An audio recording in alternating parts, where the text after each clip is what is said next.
Alaikum, chers frères et sœurs panafricains, patriotes et panafricains du Sénégal, du reste de l'Afrique, comme d'ailleurs dans les autres continents.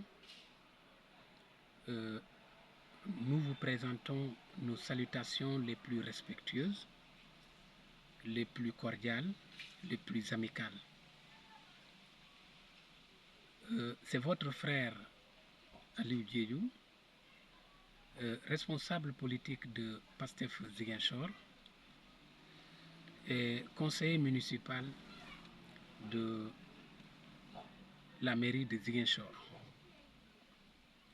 Chers frères et sœurs, nous venons à vous par ce canal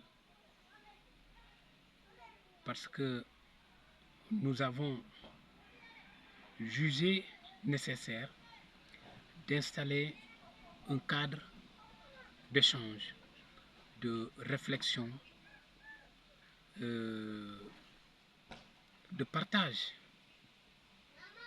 sur les objectifs, sur la démarche, sur les actes que sont posés nos gouvernements respectifs dans ces pays que nous, ensemble, considérons que nous sommes arrivés au pouvoir.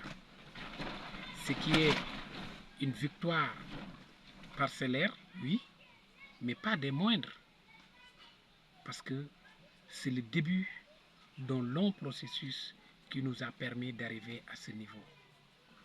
Et que nous ne devons en aucun cas vendanger. C'est très important. Nous ne devons pas les vendanger en raison de divergences que nous pourrions avoir dans la démarche, dans nos positions, dans les actes que nous devrions poser. C'est très important. Ce que nous avons en commun est plus fort, est plus important, est plus déterminant que les divergences que nous pourrions avoir dans la vision, dans la conception que nous avons que les choses devaient marcher. Que les uns et les autres pensent que les choses doivent marcher, doivent fonctionner de telle ou de telle autre manière. C'est très important, chers frères. Pour cela, il faudra élever quelques équivoques. D'abord, dans la paternité de cette victoire, parce que j'ai pendant très longtemps suivi dans les réseaux sociaux, vu qu'on était dans ce débat futur, la paternité de la victoire des patriotes au Sénégal.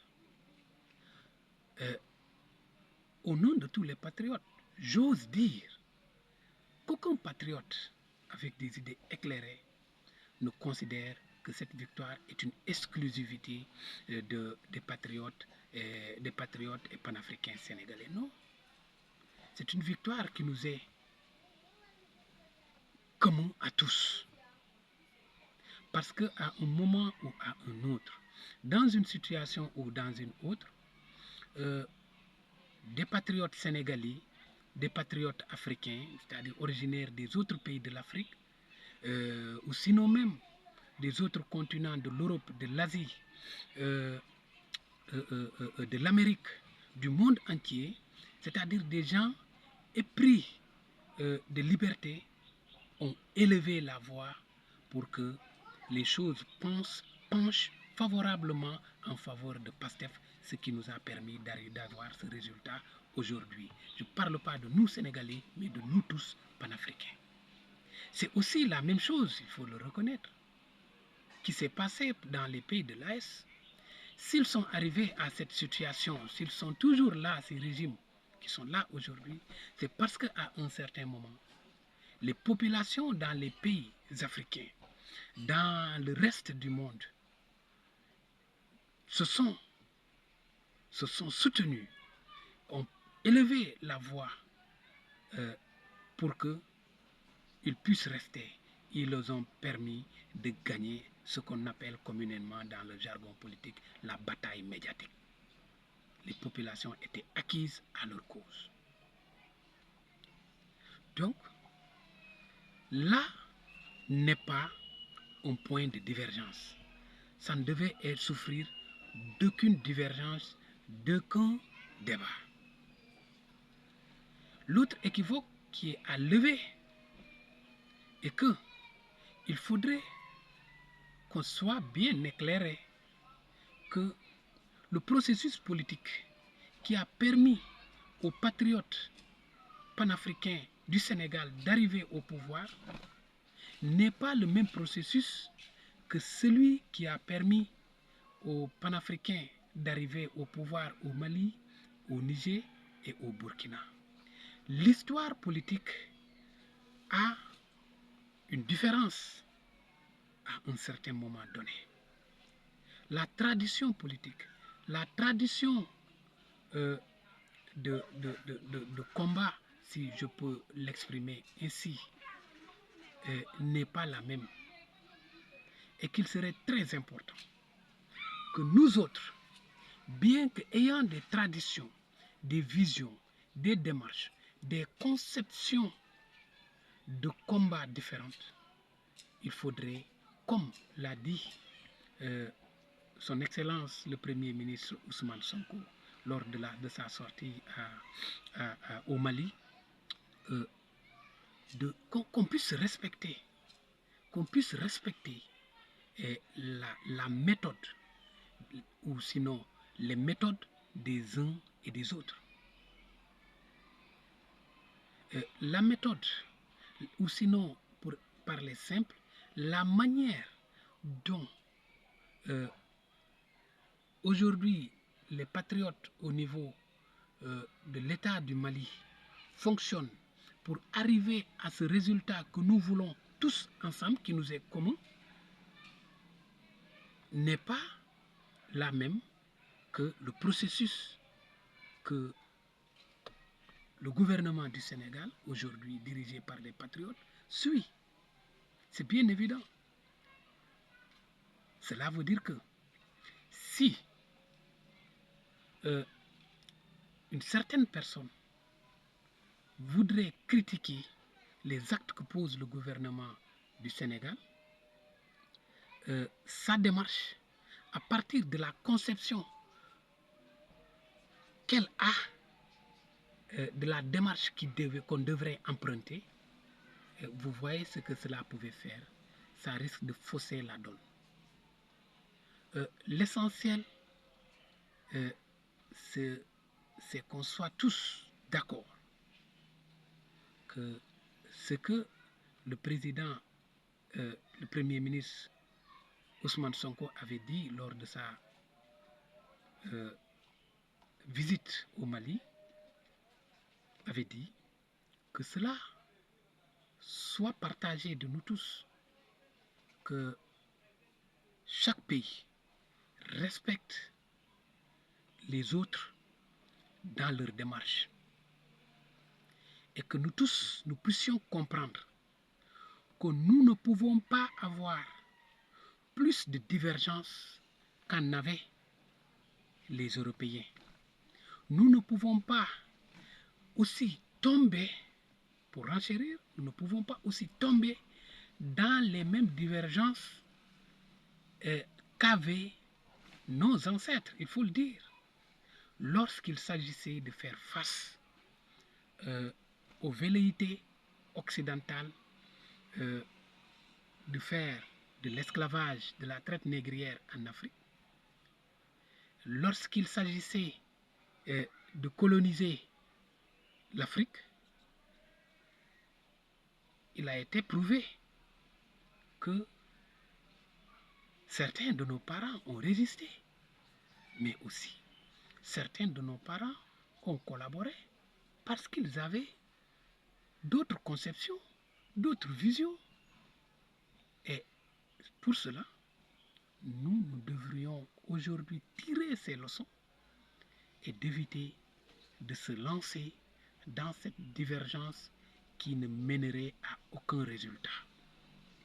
Et accepter que ce qui se passe présentement ne sont que des victoires parcellaires. On est arrivé au pouvoir, mais on n'a pas encore atteint nos objectifs. Parce que nos objectifs en tant que panafricains, en tant que patriotes panafricains, sont de réussir, d'arriver à la souveraineté